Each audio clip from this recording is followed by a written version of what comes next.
Hospital Porter's Pride and Dignity, Stop the New World Order. Welcome to HPANWO TV. I'm back again. It's been a while. I know my output's been a bit low lately. That's because of my bereavement, which I talked about in the last video. And also, my bad sore throat is still lingering a bit. It's a lot better now than it was, I think, last week when I was at Bufog. But it's still not very nice. It's still like you still hear it. Probably it's not quite right. So it seems to be lingering a little bit longer. But I thought, I don't want to go without making videos. I don't want you guys to lose interest. I do like to, I think if this is going to linger, then I have to work through it as best as I can. So that's what I'm going to do. Now I'm trying a little experiment here in terms of my setup, and that is to try and record with webcam and headset mic in my studio area. Now normally I'd use my camcorder to do this. I don't have my camcorder right now. I've got my GoPro. I could use that, but converting the files takes a long time, which is a little bit annoying. So I thought I'd try this to see if it works. And if it works, I may do it more often. So this is a little bit of an experiment. But I've done a test recording like this, and it seems to function perfectly well.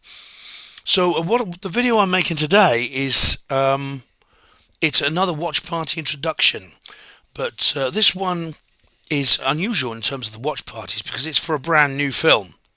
Now, I've not done a watch party for a new release yet, so I'm just going to have a drink. I'm not going to be doing this a lot. If Dragon Juice can't fix my throat, then nothing will.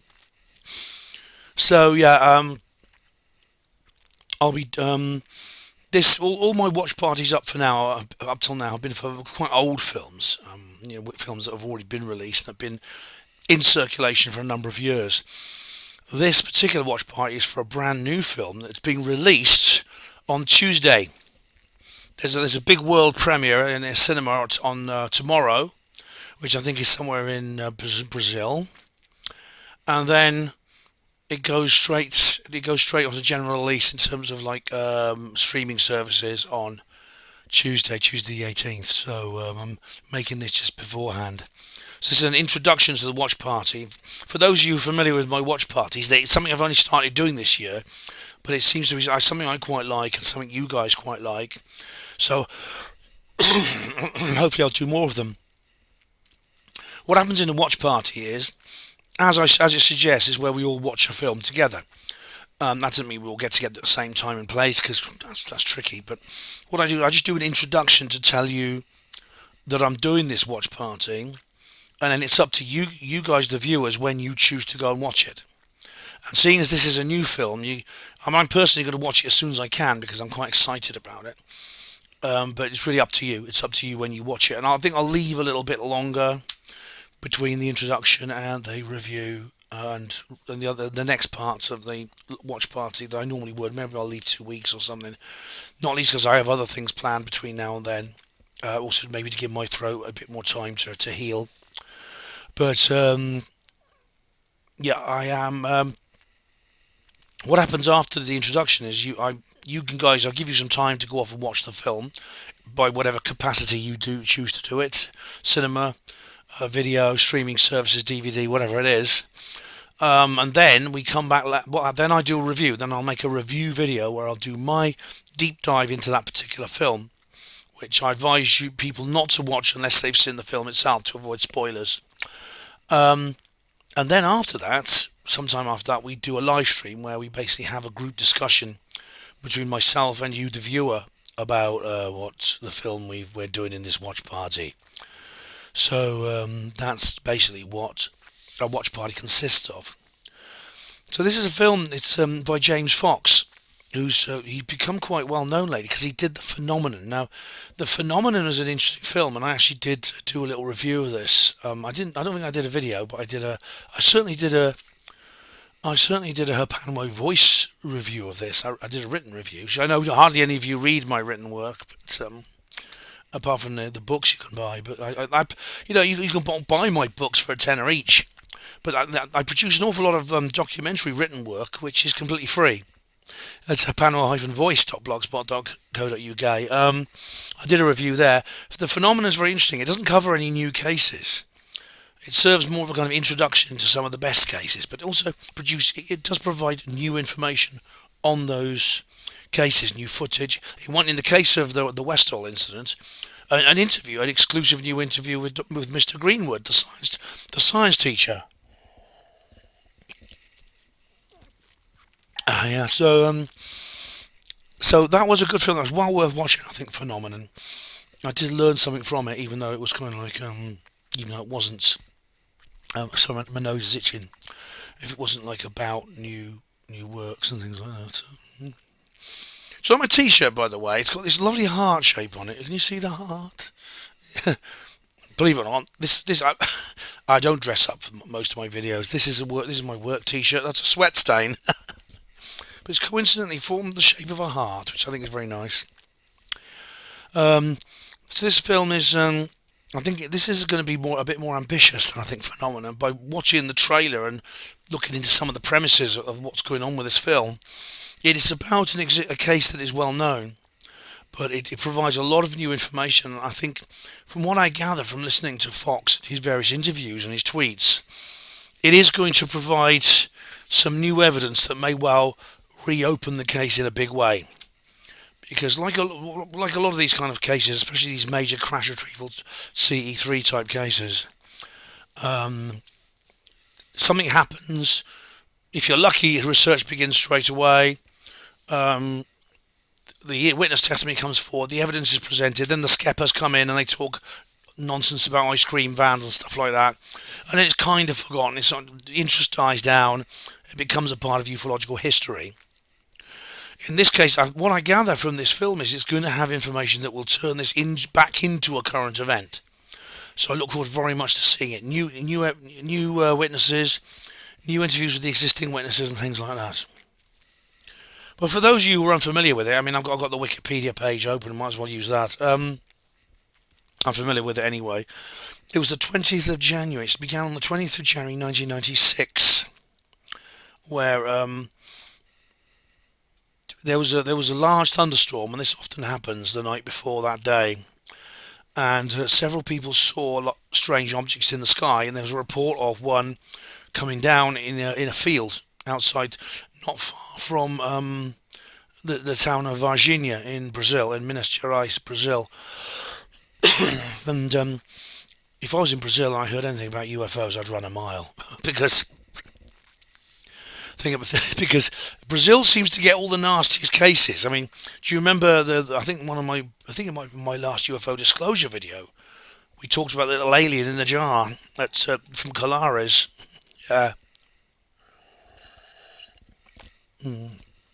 Interestingly, the narrator of this film, incidentally, is Peter Coyote. Now, he's an actor.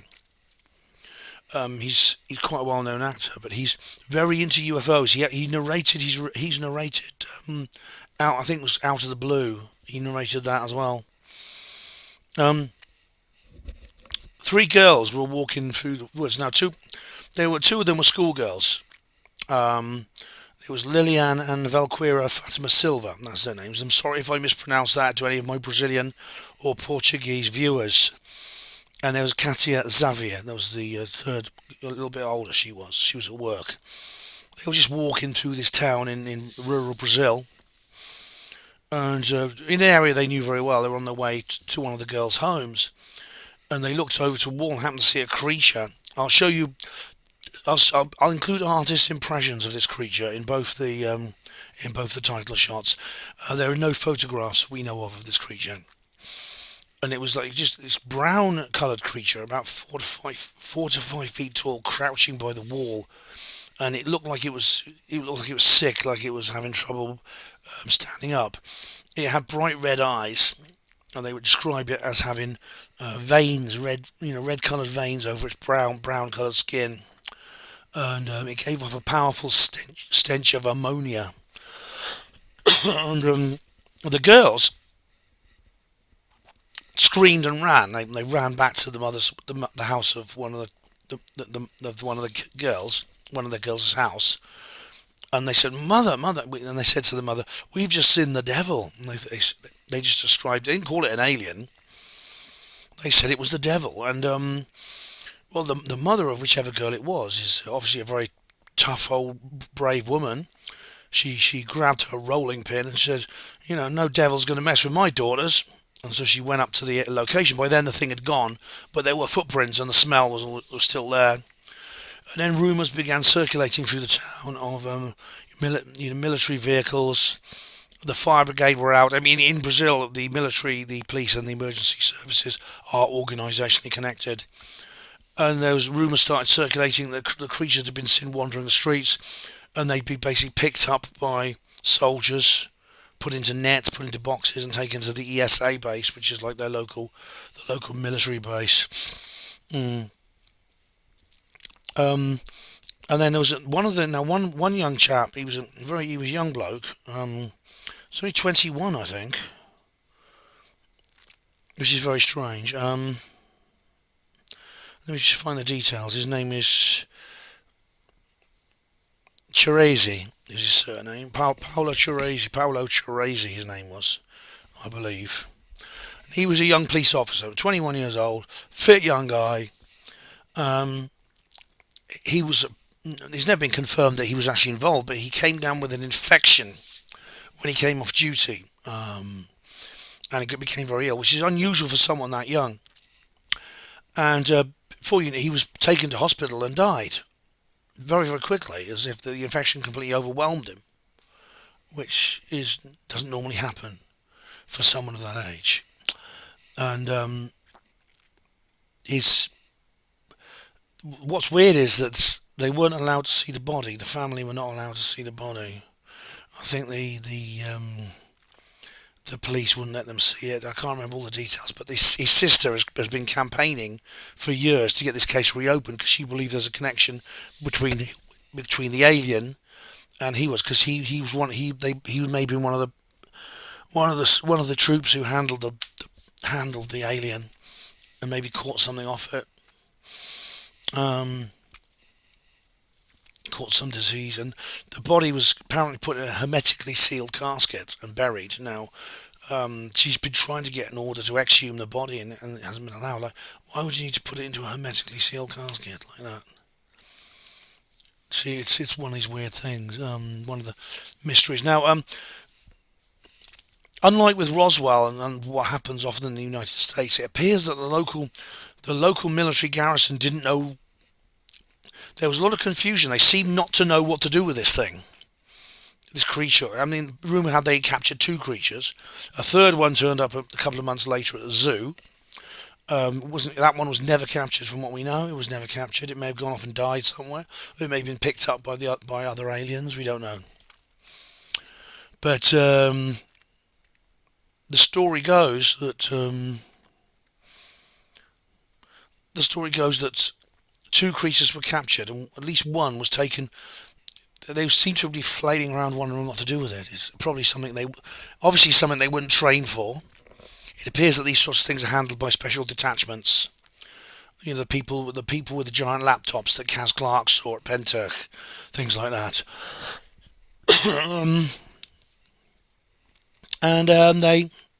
It appears that they just checking the recording. It's still going, yeah.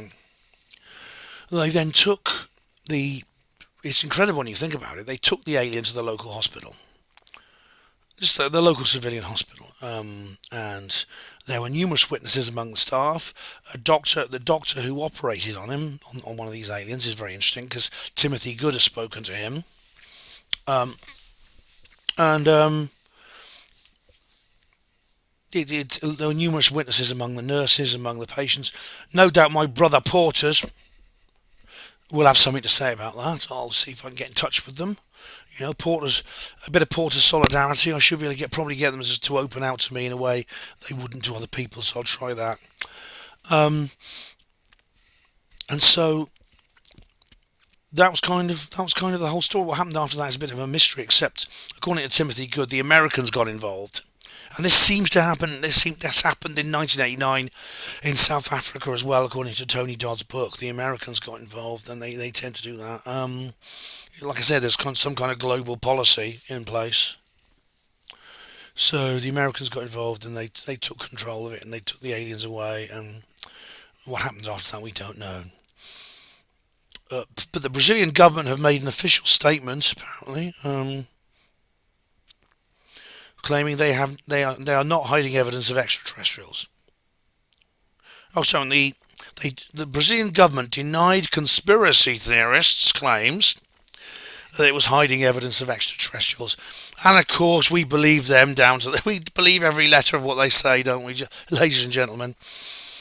Then, of course, as always, out come the skeptics with their own cock and bull stories. Now, if you remember from my skeptic talk, the various rules of being a skeptic. The rule is the golden rule about explanations, which is any explanation that does not involve aliens and just involves ordinary down to earth things must be prioritised above all other explanations, regardless of how unlikely it is or how absurd it is, regardless even if there's no evidence for it and it's just simply an act of speculation on the part of the skeptic. It wins by default because it does not involve aliens, for some reason I've never understood, and the skeptics have never explained this. Conversely, any explanation that does involve aliens has to be prioritised as low as possible and provisionally rejected completely even if it involves aliens, regardless of how much it makes sense and how much evidence there is for it. Again, for reasons skeptics never explain. So that rule certainly applies to the Virginia incident. And the skeptics, I must say the skeptics really, to their credit, they've really excelled themselves this time. The three girls saw what they saw crouching by the wall was not an alien, it was a man. A local man his nickname was Mudinho, which means the little dumb one. Little dumb man, because he has a speech impediment. And they saw him and thought he's got a hunchback and some deformities and he has trouble speaking. And they saw him, and that's what they thought was the alien. Well, again, there's no evidence that Mudinho's family had been interviewed, and Mudinho was, he's a vulnerable adult, so he was never questioned. But his family was interviewed, and they said he wasn't in the area at the time. Also, the three girls know Mudinho. It's not a big town. It's about 100,000 people. 80,000, I think, is the population. We can look it up.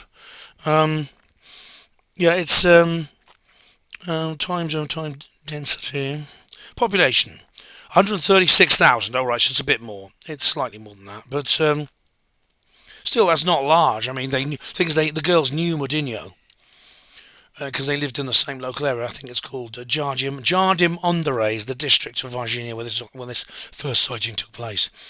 They knew Mudinho. They sometimes spoke to him, and they used to give him cigarettes. So if they'd seen him, they'd have immediately recognised him, probably just said hello. Oh, right, and this is great. You'll love this.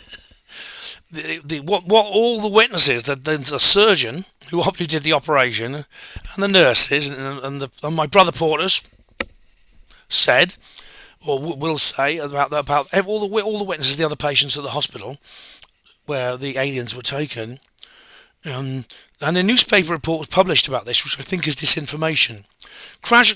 A newspaper the next day congratulated a lady on the birth of her baby and her loyal husband who was with her in the hospital the whole time. And they were the aliens. They were confused with aliens because the woman is only 3.5 feet tall and the man is like 4'2". And for this reason, their small stature, everyone who saw them thought they're aliens. They must be aliens. God knows what they think of the baby.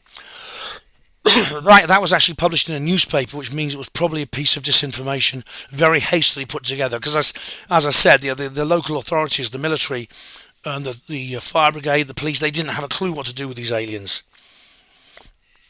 Oh, see, this is when this is interesting. This is like a cover up that almost failed. It's only a matter of time before this happens again, and the cover up doesn't work. Of course, the skeptics. So the skeptics. This is what the skeptics always cling to now over this whole thing. These explanations which are absurd, which don't make sense, which are easily disprovable. Yet, as I said, they don't involve aliens. Therefore, they win by default. Why? Well, it just is. That's just the way it is. And so now the film. There have been a couple of documentaries made about the Virginia incident. In fact, there are a number you can get on YouTube. There are about 4 or 5 of them. Some of them are in Portuguese. A lot of them star H.H. Avad. Now he's a really good guy. He's a really interesting ufologist. He's been running magazines on a magazine on ufology since he was like a teenager. He's done it in the face of adversity. He had a terrible bereavement a couple of years ago. His daughter was killed in an accident, aged just 29. Who's the editor of the magazine? And so, but he's carried on, and he's in this film. What's more, this has an interview with Stanton T. Friedman, which obviously must have been filmed a while ago because Stan died a couple of years back. So I think this may be one of his last ever appearances, which will make it a massive exclusive. That the great Stanton T. Friedman, he's a true hero in all this. He really is. That he saw this too. I watched the trailer. You can go see the trailer anytime. It's really interesting. It has like some anonymous interviews with people with their voices disguised, filmed from behind. There's some cagey individuals. They approach someone who lives in a mobile home, and he says, basically, he threatens to shoot them unless they go. Things like that. So I'm really keen to see if this is as good as Fox's last one. I'm interested. Now, James Fox also has a couple. He has at least 2 more films already in the can which are coming out. One's about China, and the other I can't remember. But Richard Dolan is in it, and he said that it involves like something to do with some video that was taken, like a VHS tape which was captured or something. I can't remember the details, but I'm looking forward to watching those as well. So James Fox is making a name for himself in the field of ufological filmmaking, which I think is a really, really good thing. So what I'll do is I'm going to be counting down the hours now until Tuesday. Good luck for anyone who goes to the premiere.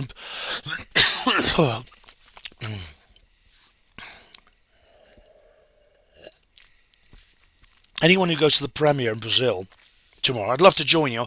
Unfortunately, it's a bit of a long bus ride for me. If anyone wants to go to the premiere in Brazil, good luck. I hope you enjoy it. It's been a big red carpet event in Brazil, and then of course the following day it's on all the streaming services, so I'll be picking it up then. It's on. I know it's on Amazon. I hope it's on Amazon UK because that's the easiest place to watch it. I'd rather not use Vimeo on demand because it's a bit awkward, but it's on all of them. It's on all the platforms, and so apparently it's over 2 hours. It's quite a long film, I think. Remember the IMDb. I'll check the IMDb for that moment. Oops, because if it's longer, I think the longer ones are better actually, simply because YouTube. I think simply because the longer ones pack more information in. I quite like long films, epics, because you get more absorbed into them.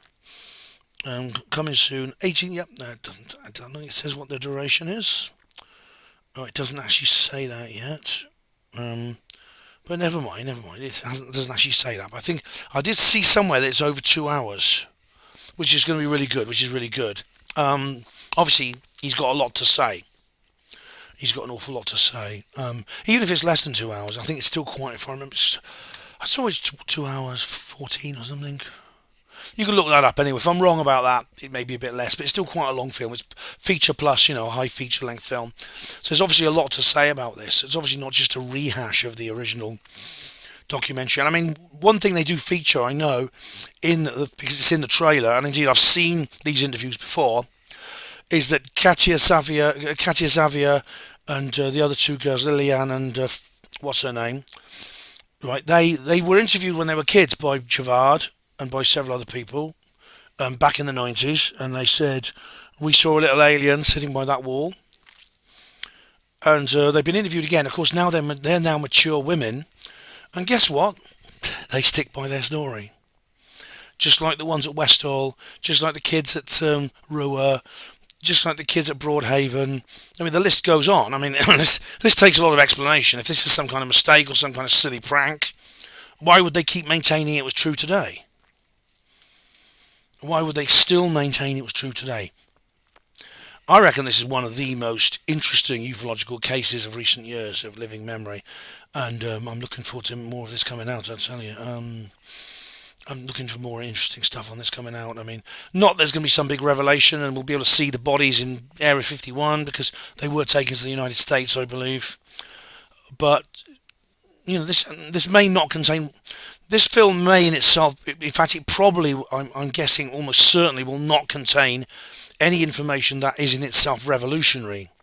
Yet, it all adds up to the pile. It all makes that little pile a little bit higher. When the pile reaches a certain height, that's it. Disclosure with a capital D. I really do believe that the part of disclosure may well simply be accumulative like that. But maybe I'll do another UFO disclosure video at some point. But in the last one, I did mention that the little alien in a jar. Do you remember that? Maybe I'll put a link in the description box if I remember. But you can look it up anyway. But what we'll do now is I'm going to wait. You go watch the film. I'll be watching it as soon as I can, and then I'll do a review, and then we'll do the live stream. Like I say, I'll leave it for a couple of weeks to give you guys time to see it, because it is a new release. It may even not be, you know, very often these streaming servers on the first day, they don't work because too many people are trying to log in at once, things like that. So I myself may not be able to watch it for a while because you see, and this is I'm going to give you this news now. I'm going to be away this weekend coming, next weekend as it is, because it's Sunday today. And so if I don't see it I'm doing her HPANWO show on Thursday, so if I don't see it really by Wednesday, then I won't see it till I get back from where I'm going. I'm actually going to the Lapis conference again. It'll be my third time, and I'm very much looking forward to it. It's in Lytham St Anne's. I'm leaving on the Friday, coming back on the Monday. And so, yeah, and yes, I will be doing a reportage. Sore throat or no sore throat, I promise you I will be doing a reportage. So, look forward to that. That may well be my next video after this one. Okay, because I probably won't have time to do another video this week, or indeed the voice. So I must apologise once again for the lack of output, for the lower amounts of output. That's to do with these three things I talked about before: my trip to Bufog, where I did my talk, Barry dying, which I found out when I got back, and of course this ongoing problem with my sore throat. But these three problems, you know, they say problems come in threes, so maybe that's the last of it. Fingers crossed. So I'm looking forward to going to Lapis. It's basically in the same place as Probe. It has a massive crossover in terms of attendees and delegates and speakers. But of course, it's more like ASAP in the sense it's more Fortean, maybe even slightly skeptic. They've had skeptics there before, as you know. So it's a Probe, of course, is much more woo-woo, as they say. So yeah, I do hope you're watching. Steve Mumbling, please do watch it and tell me what you think. I mean, maybe as part of this watch party, I'll do a little review of Steve Mumbling. May well make a video about it. In which case, it's about time I did a little demolition of one of Steve Mumbling's videos, isn't it? Maybe I'll do a takedown of his video. You never know. When he does a little review, his own little review of Moment of Contact. Moment of Contact, incidentally, is an unusual title. I don't know why it's up. I think probably I don't know why it's called that. Because, you know, there's lots of things that could be described as moments of contact. But anyway, it could be, couldn't think of a better one. So, ladies and gentlemen, that's it. I'm back. I'm not going away. For those you thought, some crossing your fingers in hope that I was going to go away and leave YouTube, I'm not. Normal service will be resumed as soon as possible. I'm committed to doing that. Thanks to everyone else who supported me and stuck by me. And I'll do a comments reply video at some point, but I've already read some of the lovely, kind comments you left on my last video, Barry Dies. I much appreciate that. It means a lot to me because, it's not something I can really go into with other people. Thank you very much, all of you, for watching HPANWO TV. Hospital Porters, Pride and Dignity. Stop the New World Order.